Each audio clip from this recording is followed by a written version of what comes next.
साथियों नमस्कार, कैसे हैं आप सब लोग। मज़ामा केम छो कसा आहिस। साथियों, आज एक इम्पॉर्टेंट टॉपिक पर मैं चर्चा करने वाला हूं, जहां मैं कुछ आपको ऐसी टिप्स बताऊंगा जिसके तहत अगर साइबर सेल ने आपका अकाउंट सीज़ किया है या उसका डेबिट फ्रीज़ किया है तो उसको कैसे आपको डीफ्रीज़ कराना है और कैसे अपने अकाउंट को आपको अनफ्रीज़ कराना है। ये सब जो है मैं आपको बताने वाला हूँ आज के अध्याय में। एक कॉपी और एक पेन लेके बैठिए और मैं एक एक्सीलेंट एग्जांपल जो है आपके सामने रखने का प्रयास करूंगा, ताकि उसको समझकर आप अपने केस में वो चीज़ें अप्लाई करें, आपको निश्चित तौर पर जो है सफलता मिल जाएगी। साथियों, हमारे पड़ोस में एक हलवाई की दुकान है, ठीक है जी, जिसका नाम है देवनारायण गुजर हलवाई। इस व्यक्ति के खाते में 24/12/2022 को एक एंट्री आती है 5,000 रुपये की। इस व्यक्ति को लगता है कि भाई किसी क्लाइंट ने जो है ट्रांसफ़र कर दिए होंगे, तो इसने कोई पूछताछ करी नहीं और उस अमाउंट पे कोई पॉइंट रेस करा ही नहीं, और अल्टीमेटली 15 से 20 दिन बाद इसका अकाउंट जो है वो फ्रीज़ हो जाता है। जब ये बाज़ार जाता है, किसी को अमाउंट ट्रांसफ़र करने की कोशिश करता है, तो लिखा आता है कि पेमेंट फेलियर। इसको लगता है कि भाई बैंक का जो है सर्वर डाउन होगा, क्योंकि बैंक भी जो है SBI बैंक था।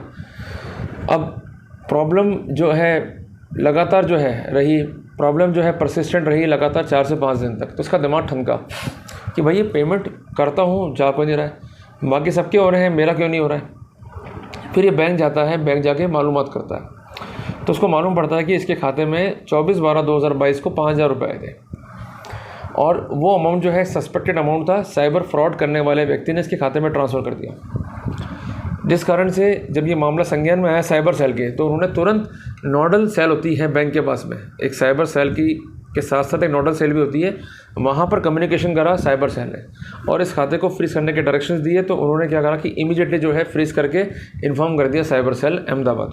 अब इसको जो है 5 पन्ने पकड़ा दिए बैंक ने।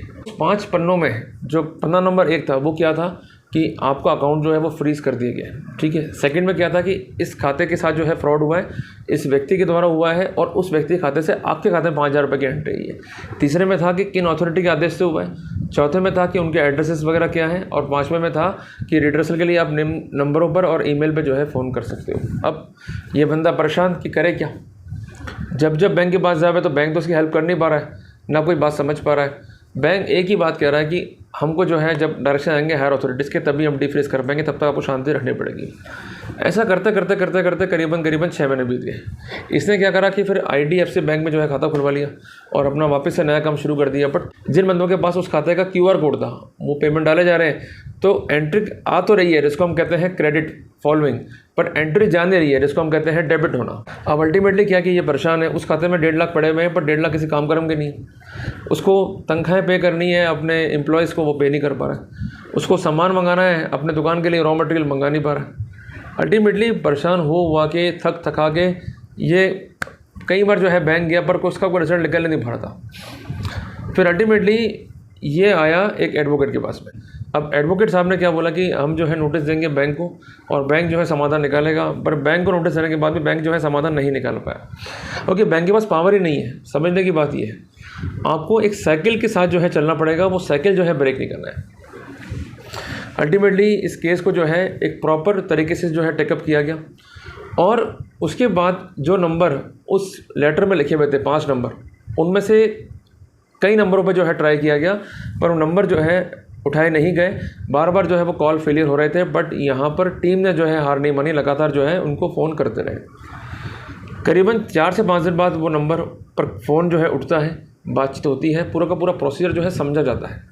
वो प्रोसीजर क्या है आप भी समझ लीजिए कि जब भी अकाउंट आपका फ्रीज़ होगा तो उसको डीफ्रीज करने की पावर जो है वो साइबर सेल के पास में, जब तक उनका कमांड नहीं होगा तो बैंक की नोडल सेल या कंसर्न बैंक की ब्रांच जो है आपकी हेल्प नहीं कर पाएगी।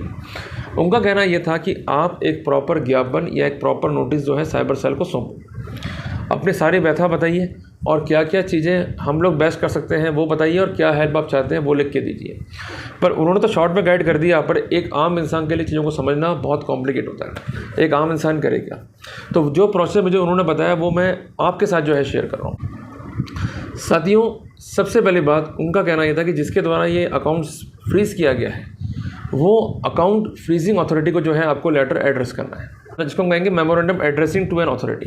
उसके बाद आपको आ जाएगा सब्जेक्ट कि भाई कंसर्निंग अकाउंट नंबर, जो भी है बैंक में मेंटेन कर रहे हैं आप उसको लिख लीजिए, और जो बैंक का नाम है उसको लिखिए, और जो ब्रांच है उसको लिखिए, और फ्रीजिंग की डेट क्या है उसको स्पष्ट कीजिए। ये तो हो गया आपका सब्जेक्ट। आपका एजेंडा क्या है रिगार्डिंग डीफ्रीजिंग। अब लॉ एप्लीकेबल क्या है, यहाँ पर एक ध्यान दीजिएगा बात को कि 2 जजमेंट है रिसेंट है कर्नाटक हाईकोर्ट के, आपको इजीली मिल जाएंगे गूगल से। उसमें स्पष्ट है कि जब भी अकाउंट को फ्रीज करेंगे साइबर फ्रॉड के केस में, तो सबसे पहले ये देखना है कि उस अकाउंट का लेन देन क्या है उस कंसर्न्ड अकाउंट से जो कि अंडर सस्पेक्शन है। मीन्स जो भी अकाउंट जो है वो फ्रीज़ हुआ है और जिस अकाउंट के साथ जो है फ्रॉड हुआ है उसमें कनेक्शन क्या है। और कनेक्शन अगर प्रॉक्सिमेट है तो उस व्यक्ति पर कानूनी कार्रवाई होगी, और जब तक कार्रवाई पूर्ण नहीं होती उसका अकाउंट जो है वो फ्रीज़ रहेगा। पर जहाँ पर कनेक्शन जो है प्रॉक्सिमेट नहीं है, कई बार ऐसा होता है कि हम लोग व्यापार कर रहे हैं तो कोई व्यक्ति हमारे खाते में पैसा ट्रांसफ़र कर गया, तो उस सिनेरियो में अगर प्रॉक्सिमिटी नहीं है और एक लंबी चेन के बाद जो है अमाउंट ट्रांसफ़र आ रहा है, तो उस सिनेरियो में जो भी अमाउंट सस्पेक्टेड है उसकी हद तक लीन हो जाएगा और बाकी अमाउंट को जो है रिलीज़ करना पड़ेगा, उसके सिनेरियो में डेबिट को जो है अलाउ करना पड़ेगा। तो उस कानून को जो है लिखिए यहाँ पर लॉ एप्लीकेबल के अंदर। उसके बाद क्या आएंगे स्टेप्स कि यह है कि मैं मतलब जो क्लाइंट है मीन्स मैं सो एंड सो नाम से व्यापार करता हूँ, ये व्यापार मैं 100 एंड 100 साल से कर रहा हूँ, जिसकी पुष्टि में जो मेरा प्रमाण है, मानो जो भी आप काम कर रहे हो उसका लाइसेंस आपको मिलता ही है, उसको एनेक्शन नंबर 1 कर दीजिए। तो इससे क्या रहा कि आपने उनको ये क्लियर कर दिया कि मैं आदमी जेन्युइन हूँ, मैं गलत नहीं हूँ। दूसरी बात, मेरा 100 एंड 100 बैंक 100 एंड 100 ब्रांच में अकाउंट है और ये अकाउंट इस समय से मेंटेन है, तो ये भी शो हो जाएगा भाई अकाउंट अचानक नहीं खुला है, एक लंबे टाइम से अकाउंट मेंटेन हो रहा है। नंबर 3, मैं जेन्युइन बंदा हूँ, मैंने आज तक कोई भी क्राइम नहीं किया है और मेरे खिलाफ किसी भी न्यायालय या पुलिस में कोई भी कार्रवाई लंबित नहीं है। आप चाहे तो उस फैक्ट को वेरीफाई कर सकते हैं। नंबर 4, जो एलिस्ट अमाउंट है ये मेरे खाते में आया था पर मुझे क्लियर नहीं था कि अमाउंट है किस चीज़ का, तो इसलिए मैंने इस पर कोई सस्पेक्शन रेज नहीं करा।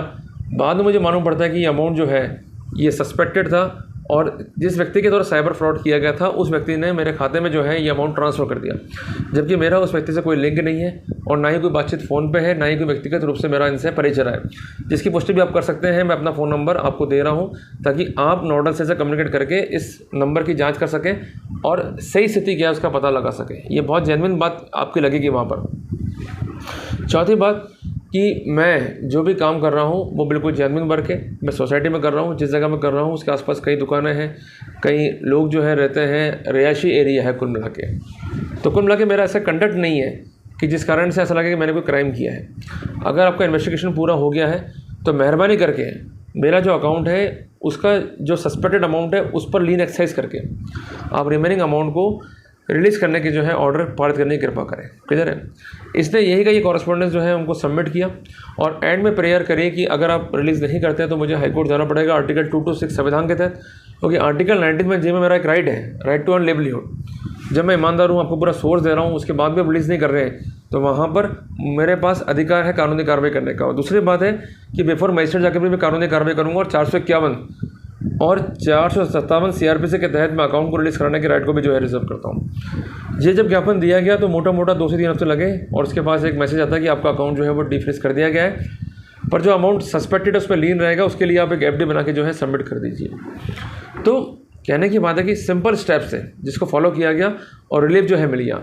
सब कुछ उस लेटर में है, इवन एड्रेस तक है, इवन ईमेल आईडी तक है, इवन फ़ोन नंबर तक है। पर जहमत तो करनी पड़ेगी, इधर उधर भागोगे तो कुछ नहीं मिलेगा। अगर वर्कआउट कर लोगे तो निश्चित तौर पे आप सफल भी हो जाओगे। तो ऐसे किस्से लाइफ में आते रहते हैं, पर आपको कॉरेस्पॉन्डेंस करना पड़ेगा। बिना कॉरेस्पॉन्डेंस किए कोई भी राह जो है आपको नहीं मिलने वाली है। तो आप कॉरेस्पॉन्डेंस कीजिए, तरीके से कीजिए और तरीके से सही शब्दों का उपयोग करते हुए, सही कानूनी स्थिति का उपयोग करते हुए अपना कॉरेस्पॉन्डेंस दीजिए। निश्चित तौर पर आपको राहत वहाँ पर मिलने की स्थिति रहेगी। तो साथियों, उम्मीद करता हूँ कि आज का टॉपिक आपके लिए हेल्पफुल रहेगा। साथियों, इस टॉपिक के माध्यम से आपको लीगल गाइडेंस मिलेगी जब भी अकाउंट फ्रीज होगा तो हमें करना क्या है और किस तरह वर्कआउट करना है और हमारे स्टेप्स क्या रहेंगे।